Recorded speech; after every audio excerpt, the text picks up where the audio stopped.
Good afternoon, everyone. I am Georgette McGlashan Miller, Research Fellow at the African Caribbean Institute of Jamaica, Jamaica Memory Bank, and welcome to Season 2 of Curating Culture. Very glad to be back and very glad to have all of you who are joining us online today. Today we have with us our own Chelsea Stephenson, Research Officer at the African Caribbean Institute of Jamaica, Jamaica Memory Bank. And today she'll be talking to us about colonization in reverse, how the Windrush generation rebuilt post-war Britain. Now let me tell you a little bit about Miss Stephenson. Miss Stephenson is a researcher, historian, and archaeologist with a passion for preserving and celebrating Jamaica's rich cultural heritage. With a Bachelor of Arts degree in History and Archaeology from the UWI Mona. For the past 5 years, Ms. Stephenson has served as a research officer at the ACIJ-JMB, a division of the Institute of Jamaica, where she has been instrumental in documenting and safeguarding intangible cultural heritage for Jamaica. Through research and fieldwork, she has delved into the diverse traditions, customs, oral histories, and practices that forms the tapestry of Jamaica's cultural identity. Her work goes beyond documentation. She is actively engaged in local communities, elders, and cultural practitioners to ensure that these invaluable aspects of Jamaican heritage are not only preserved but also revitalized and celebrated.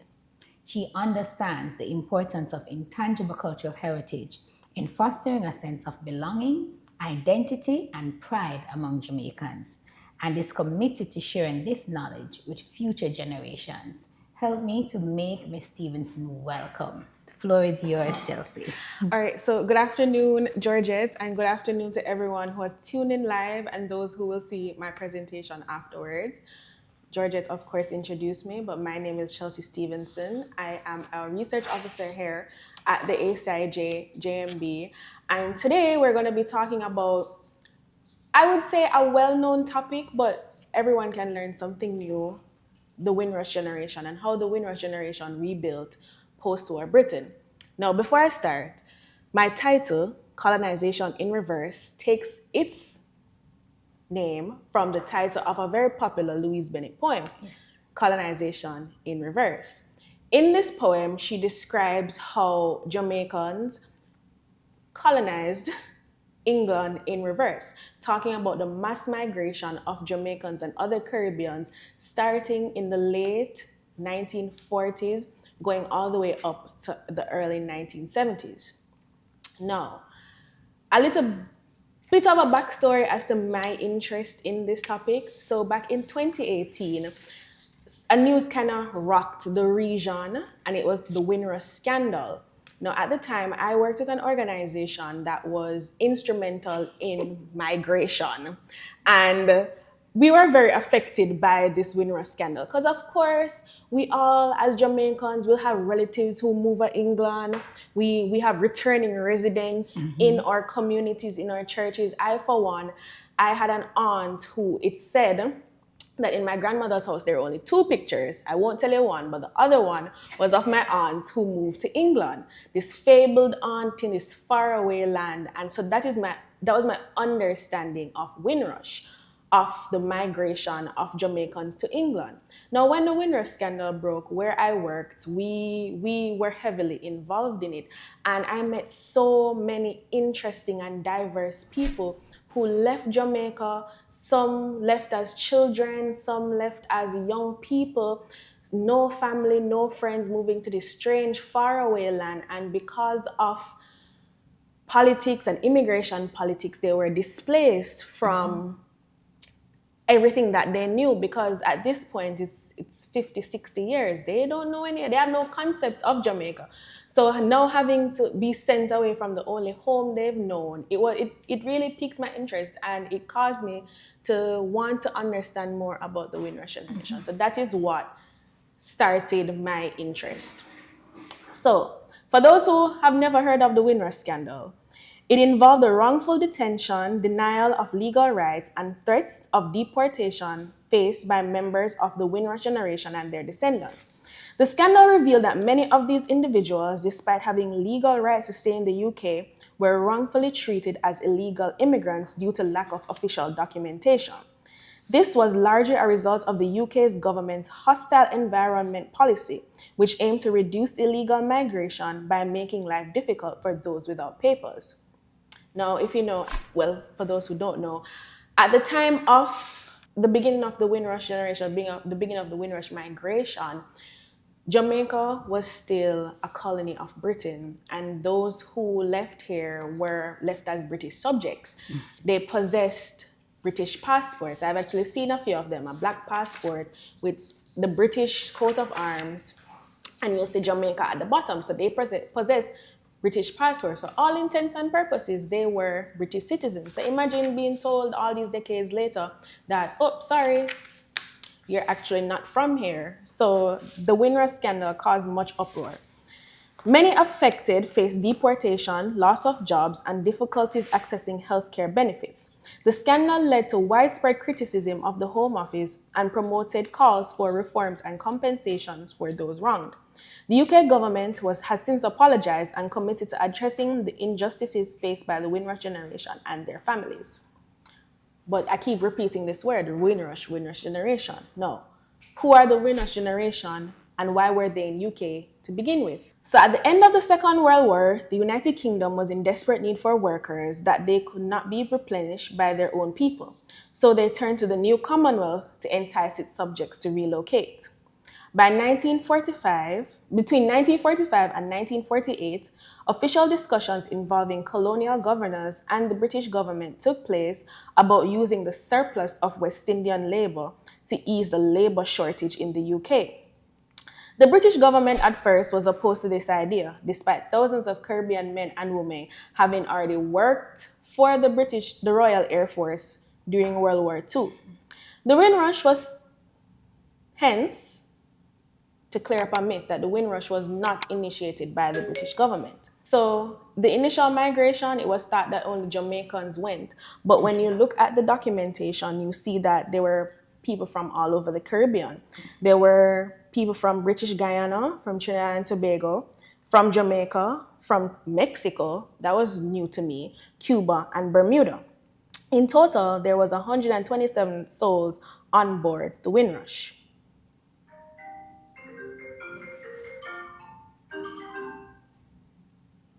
Now, the name Windrush refers to the ship or vessel, the Empire Windrush, which docked in Tilbury Station, Essex, on the 22nd of June, 1948, bringing workers from all over the Caribbean to add to the labor shortage in the UK.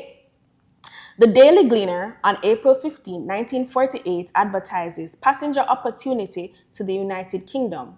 Passage on the troop ship Empire Windrush cost £48 for cabin class and £28 for troop deck. At that time, that was considered a princely sum, and a lot of people, they borrowed money from friends and families. They worked very hard. They gathered all their savings in order to get money to go to England in search of a better life. May 14, 1948, just a few days before the expected departure of the Windrush, the offices of the Royal Mail Lines had to be closed early because there was such a surplus of people. Most of those hurrying to book Windrush passage were young Jamaicans with the same story. Conditions anywhere else must be better than in Jamaica. When asked one of the young passengers what he was planning to do when he got to England, he said he didn't really know. When he got there, he would look around for something to do. Migration began slowly. From 1948, when the Empire Windrush arrived, until 1952, just a few years, between 1,000 and 2,000 persons entered Britain.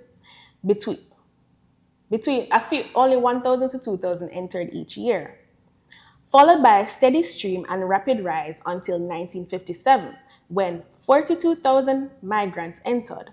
The numbers declined by almost a half in the two succeeding years, but by 1960 had increased again to 58,000. And then in 1961, more than doubled anticipating the 1962 independence of the Commonwealth Caribbean nations.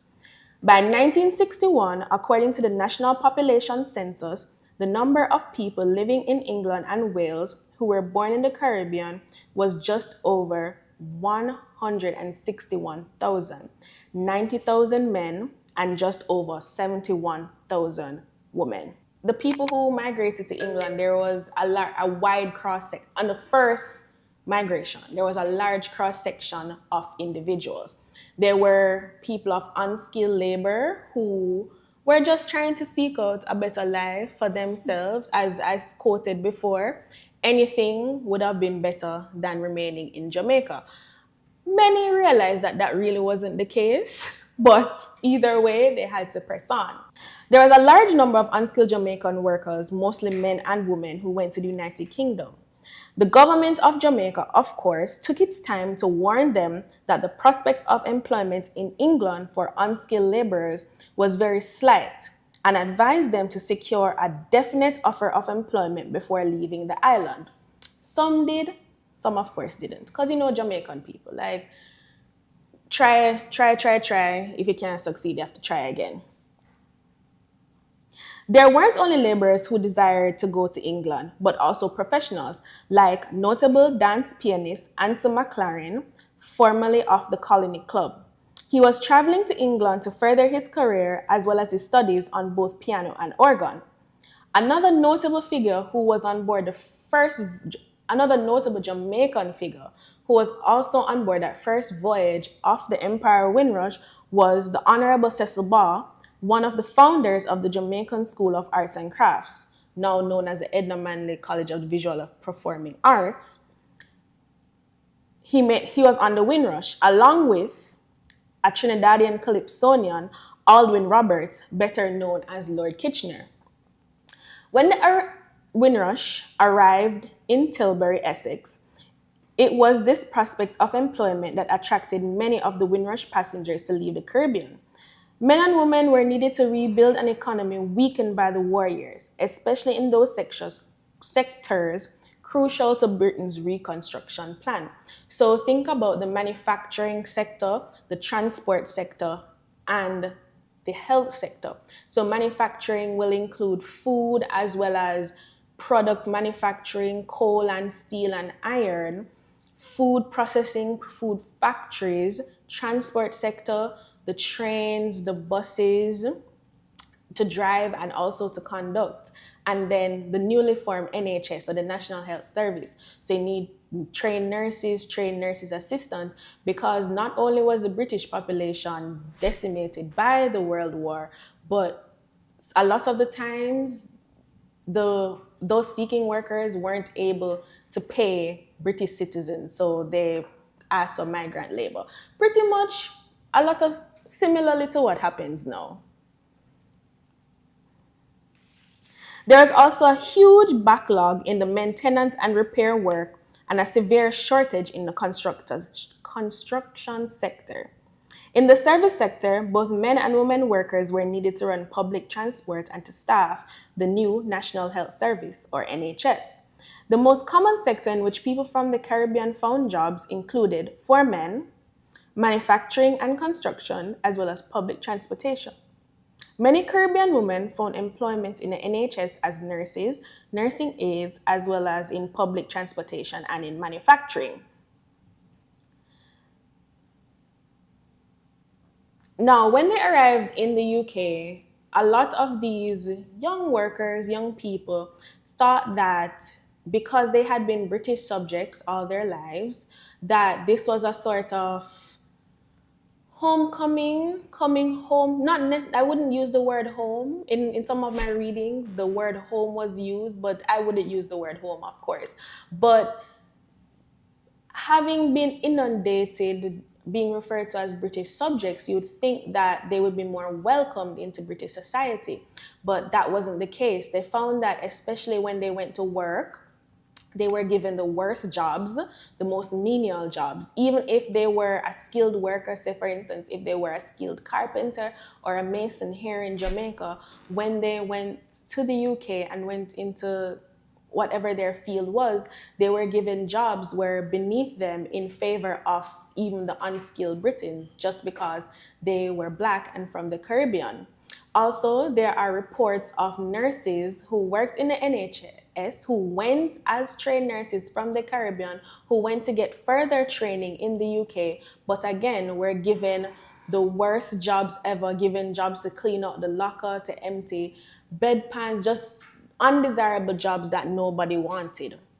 But because they left in order to seek out a better life, they just had to stick to it and they had to work very hard to gain an income for themselves and their families. You would find that although there were British citizens, official papers discussing early Caribbean migration labeled potential recruits as colored colonial labor and often stereotyped them as inferior to British workers. The 1953 report of the Working Party on colored people seeking employment in the United Kingdom alleged, for example, that African Caribbean migrants found work difficult to obtain because of their high, low output, high turnover rate, irresponsibility, quarrelsomeness, and lack of discipline. And of course, when I speak to people about their time in the UK, and if these were true, of course, they're false claims. They were often the hardest workers, they were often given the hardest jobs to do, and of course, for the lowest amount of pay. In fact, almost half of all the men who came from the Caribbean to the UK through the 1950s, I said this before, who had worked as skilled laborers were given the worst jobs. Many found their access restricted to jobs that the local population considered undesirable, including street cleaning and general laboring, or to jobs that demanded antisocial or late hours, such as working the night shift. Over half the men from the Caribbean initially accepted jobs with lower status than their skills experienced them for. The West Indians soon felt the hostility of British society. Many British citizens disparaged the immigrants as savages, monkeys, and coons. Previous Caribbean notions of British paradise flowing with milk and honey were quickly dispelled. They faced discrimination in employment, housing, and accessing loans and mortgages.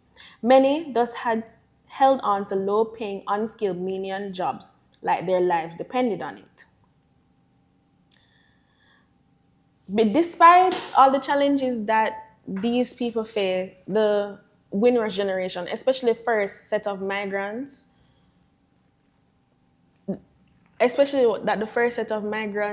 faced, they did still take pride in their work. As you know, Caribbean people are very proud people. They're very proud of themselves and they're very proud of their work. So even in the lowest and most menial jobs, you still found that they took pride in their work and they worked very hard and moving up in positions, being able to etch out a life for themselves and their families.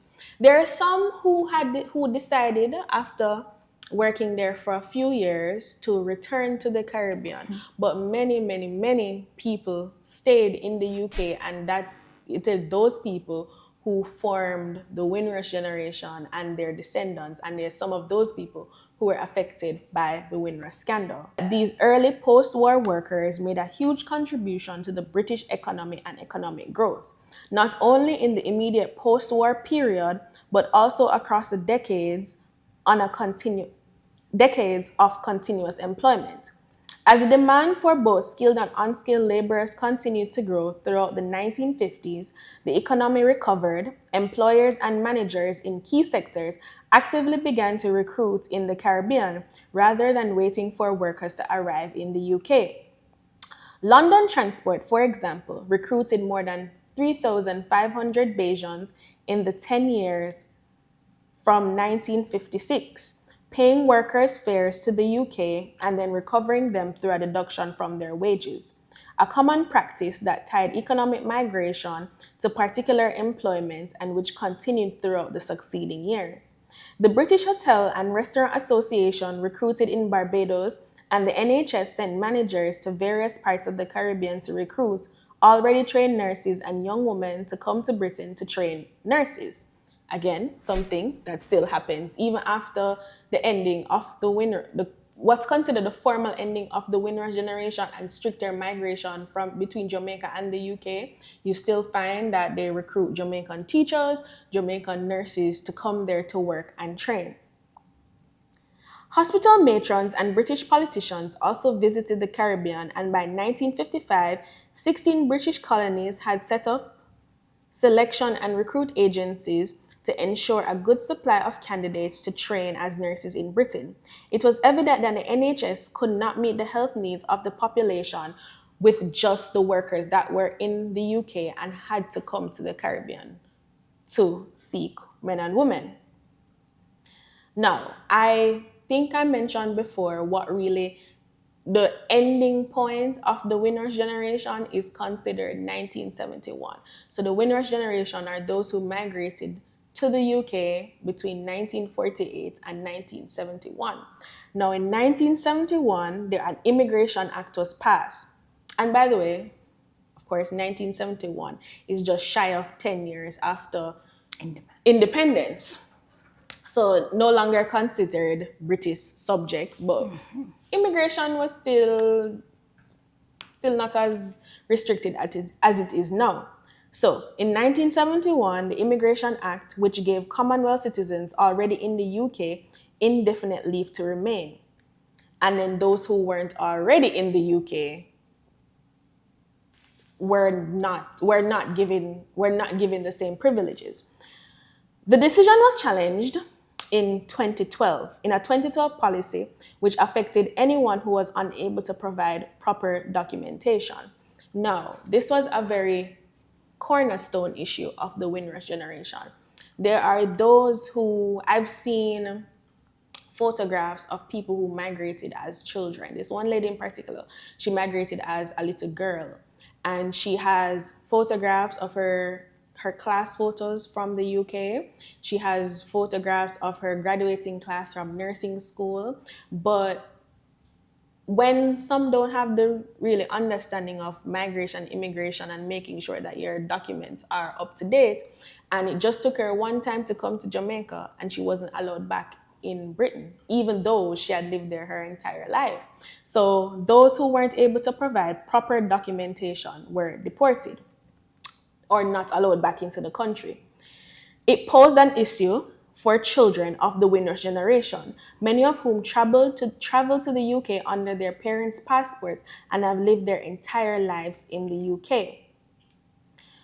Now, without these immigrant workers, they are the ones who are credited with, and it's not only credited, it is evident that without the immigrant workers of the Windrush Generation, without these people migrating between 1948 to 1971, then the UK would have had a much more difficult time to reconstruct their society post-World War.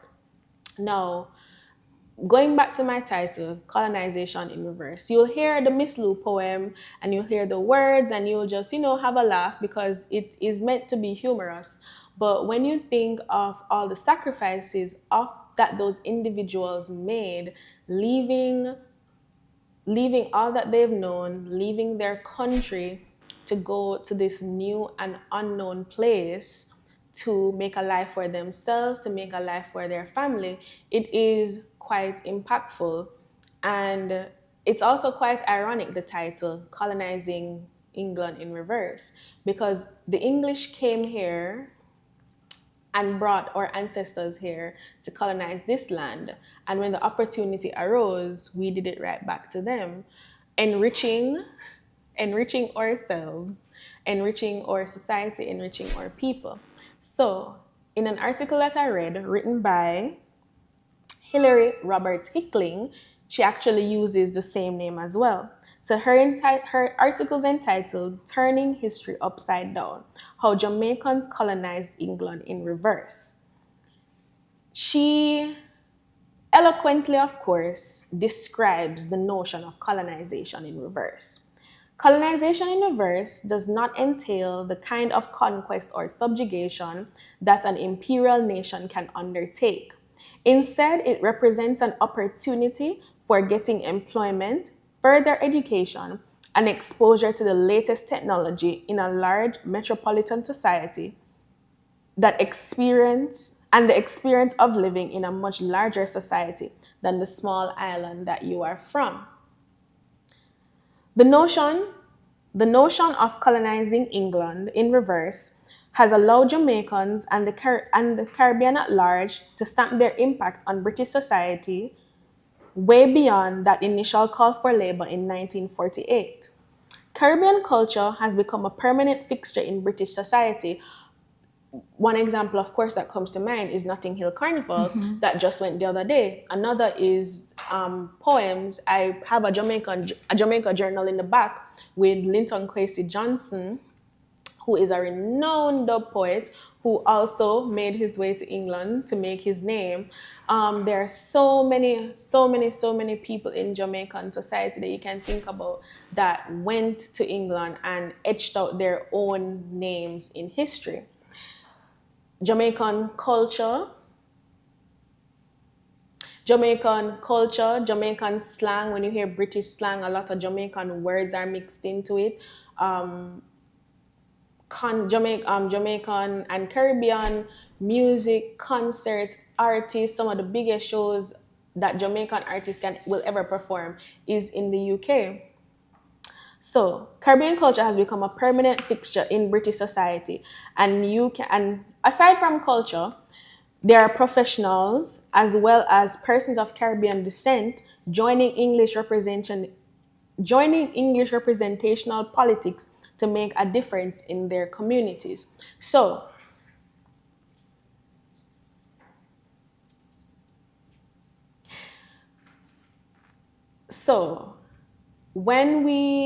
even though this is just a very abbreviated version of the migration of Jamaicans and other Caribbeans to the United Kingdom, being referred to as the Windrush Generation, the uproar of the Windrush scandal, I want us all, and even myself, always to remember the contributions of Jamaicans and of the diaspora to the rebuilding of not just post-war Britain, but Britain since 1948 onwards.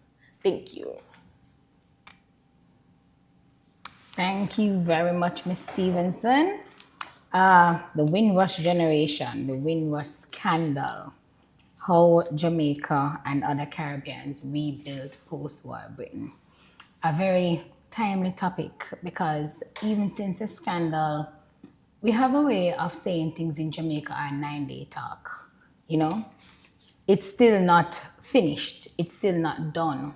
Because I remember an interview just recently with Donald Campbell, who was a part of the Royal Air Force, and telling me a similar story to the one you shared about a Jamaican who lived all his life in Britain, returned to Jamaica for vacation and was not able to go back. Left his wife, his daughter, his family, everybody. And when he left, his daughter was in high school. And he had to wait until the daughter was of age to file for him to return to Britain in the 2022, thereabout after COVID. That story is, trust me, more popular than that we think. story is more common than you think. There are so many, and there's even one of the ladies who I met. She was an elderly woman. She was an elderly woman, and her children had to be coming back and forth because she was and I guess at the age that she is, it's just better that she stayed here. But she was not able to re-enter the UK, and it was just a whole mess. So the Windrush scandal is very fascinating to me. And I'm amazing that they considered it a scandal, like rightly name it a scandal, because originally, as you stated in your presentation, what comes to my mind when you talk about the Windrush, two things. Seasonal agricultural work programs, even though that's in Canada, farm workers, what we call it. And then I'm also thinking that the Windrush first trip is approximately, 10 years after Emancipation? No, 10 years before. It would be like 12 years before independence. Right. And I'm thinking, wow, this is more political than, an opportunity. because we got emancipation in what 1838, and then by 1948 we are looking to scout these same people who are citizens on the brink of independence to come and work for us again, and the promise was that they are going to be legal, in the legal country. countries. But even in, I think I mentioned it in the presentation, that to put it mildly and to try to be as politically correct as possible, the UK government did not want the those of the Commonwealth, those of the new Commonwealth, those of the Caribbean living and working in the United Kingdom, where while you'll find a lot of people were recruited to work during the World War II, a lot were sent back home. And even Like those from the Royal Air Force. they were good enough to work for World War II, but to live and to contribute to society, that was a completely different kettle of fish for the UK government. So I remember Donald Campbell saying that even right after the war, when they went for jobs, even those who served and got medals, when they went for jobs, they were given like menial, like dirt poor jobs, like cleaning toilets, till they had to be revolt. And you had people that willingly return, some stayed. And this is a question that younger people would ask, why did they stay? Why didn't they just come back home? Something cultural about Jamaican and Caribbean people is that, we will put in the sacrifice and put in the work because of the long-term goal, the longevity. So my suffering is not just for me. It's almost like a raised in the sun, probably a bad example since that's American. But very often someone has to die. It's somebody's life insurance, or somebody have to bear the weight of the burden for the next generation to do better. that's the thing, because these people who just take up these menial jobs, the bus drivers, those cleaning bathrooms, the night shift workers, they're doing this so that their children don't have to come and do the same thing. And again, I know practical examples of people in my real life who when migrated to the UK during the Windrush period, and they had the most menial of jobs, yet now their children are directors of hospitals or barristers or politicians. So as you said, it's the long-term goal. And again, Jamaica, I love living in Jamaica, but Jamaica really is just so big. There's just so many opportunities here. So I never fault anyone for seeking their fortune elsewhere.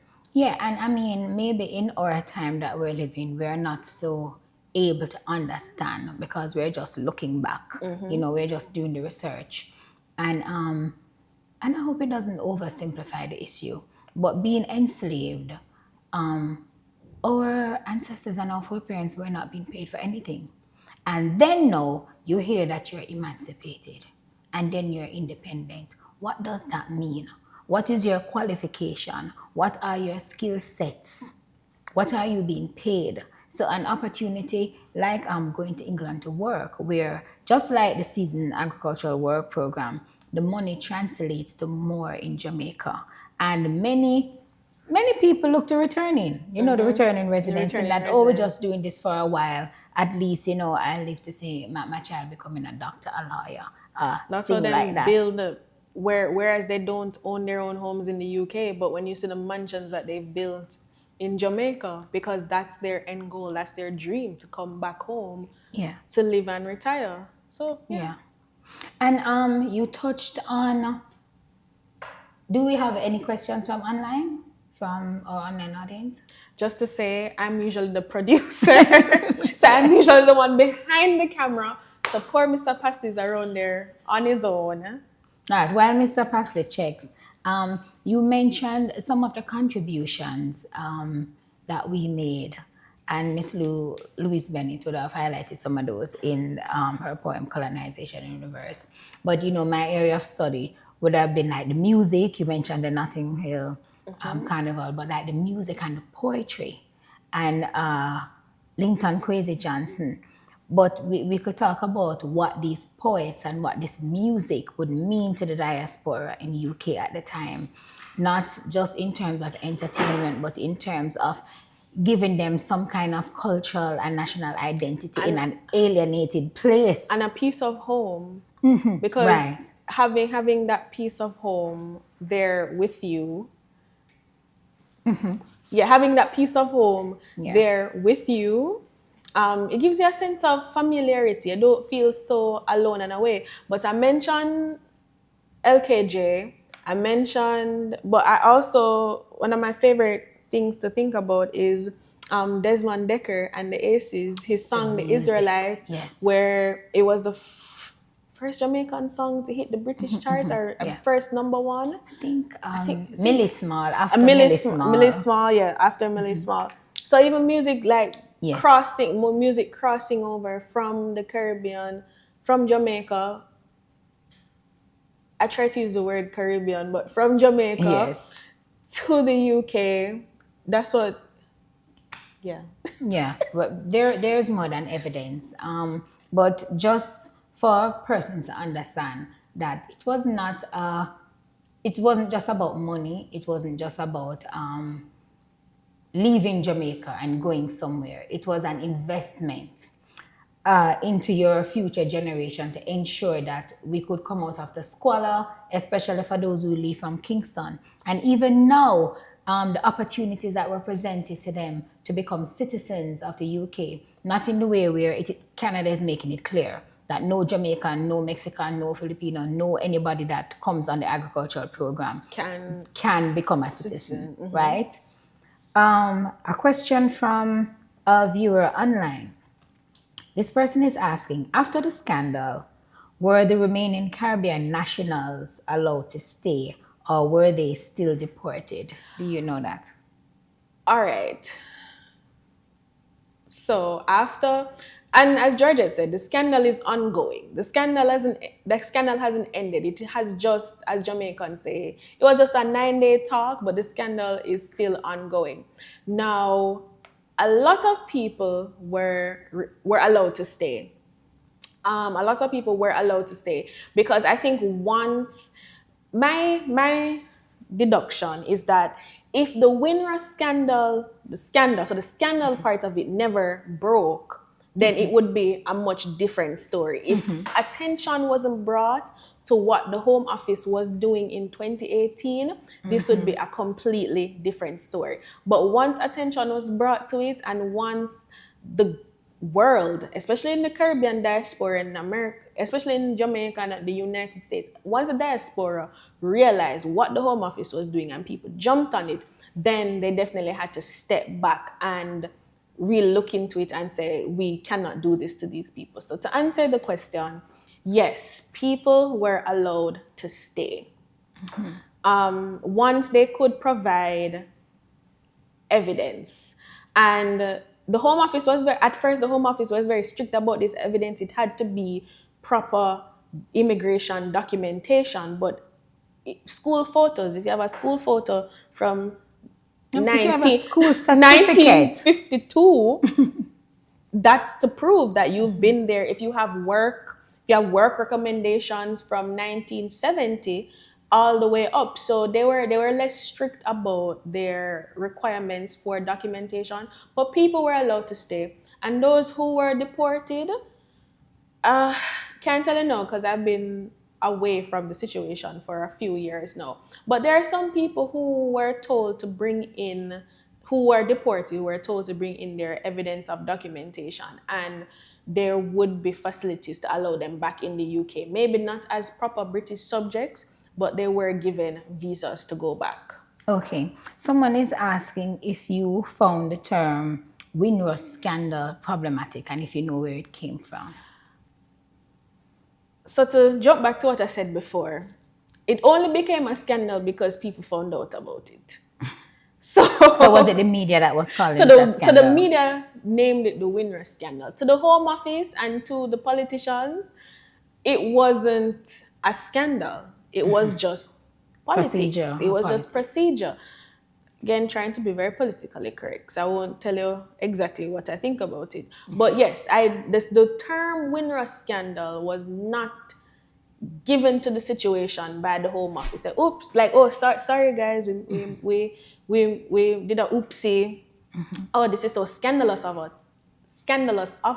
The term scandal was given to the situation by the media, by the diaspora, by people involved in the situation, by people whose families were affected by the situation, because it is scandal and it is shameful. If there's a more strong word than scandal, I would have used that word to describe Okay. the whole situation. As I said, I only became aware of I was close to the scandal because of where I worked at the time, and having to interact with these people. I'm telling you, it was a shameful situation.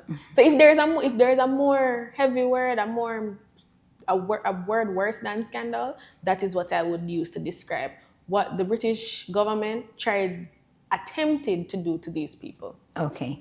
Another question is, in your research, did you what was the reaction of the Caribbean government to the scandal? Did they, in any article, condemn, the actions by the British Home Office? What was So their reaction? condemnations were made. Condemnations were made, especially when you think about the BHC, the British High Commission, like here in the BHC here in Jamaica.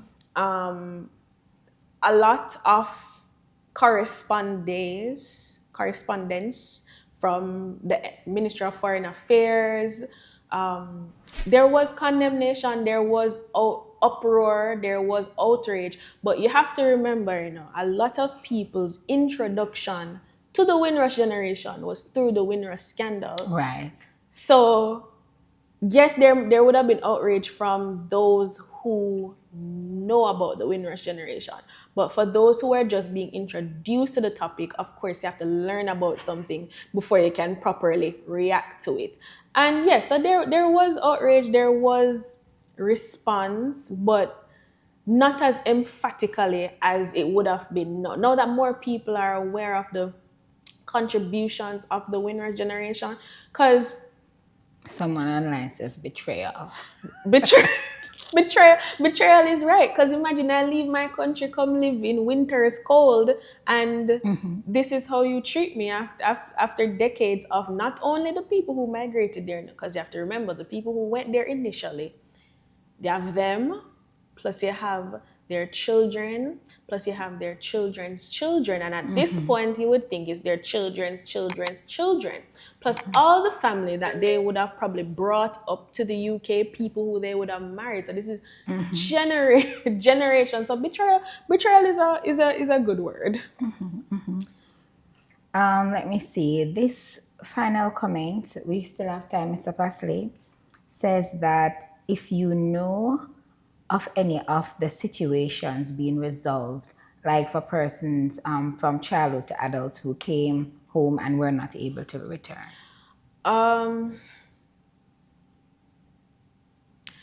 So someone, all right, so if you notice, I'm picking my words very carefully because of where I used to work. And as I said, because it's because of my work there why I became so interested and involved in the Windrush scandal, and where I met a lot of these people. But at that time, so back 2018, 2019, I would say no, but they were in the process of. So I don't know if they were ever resolved, but I know that they were in the process of seeking recompense. So probably wouldn't have gotten British citizenship at that point, but definitely would have been more likely to be given extended stay visa to return to their families in the UK. So I don't know of any cases personally that have been resolved, but I have seen cases in the media that have been resolved through the Windrush scandal. And you have to remember now that my experience is only in Jamaica, but I also saw applications from people in Barbados, people in Trinidad, people in the islands who also were affected by the Windrush scandal. So personally, I don't know. I know they were in the process of resolving the issues, but I do know people who have been able to return to the UK, or people who were facing deportation that, because of the evidence that they provided, were allowed to stay in the UK. But honestly, being allowed to stay in the UK is one thing, but I also think compensation is needed, because that's a little traumatic, if you ask me, Like that's some trauma right there. Okay, well, I do not have any more questions from our audience online, but overall, a good presentation, good information for persons to continue to do research and to follow in the media. And I'm sure as we get more information in our research, we can update our archives here at the Jamaica Memory Bank as we get to interview some of our Windrush people that we will encounter from time to Yes, yeah, time in the field. I was gonna mention that if anyone out there knows anyone, because as you know, a part of our work here at the Jamaica Memory Bank is to preserve the history and stories of Jamaicans, not those living here on the island, but those who have other experiences. Right. So if you know anyone who was a part of this Windrush generation, or even just anyone in general who we could interview, please let us know. And also, as Georgette said, this is just a very brief introduction, very surface level to give you enough information. I will, of course, leave my sources below. So if you are inclined, or if you want to, you can also look them up yourself, and that will help you to gain more information. If anybody has any questions, still feel free to comment it, and I'll reply at a later date. As well as in our comment section, if you would like to become a part of our mailing list, so we can update you whenever we have events, activities, or another session of curating culture, you can leave your email in the comment box. What we have coming up at the ACIJ, JMB, and the wider IOJ is our Olive Lewin lecture, our inaugural Olive Lewin lecture, to be held in October, as well as our Heritage Fest celebrations. You can look out on our social media pages and on our website for more information about these events in terms of date, time, and venue. So until the next Curating Culture, where we curate, educate, thank you for being with us. Thank you so much for joining.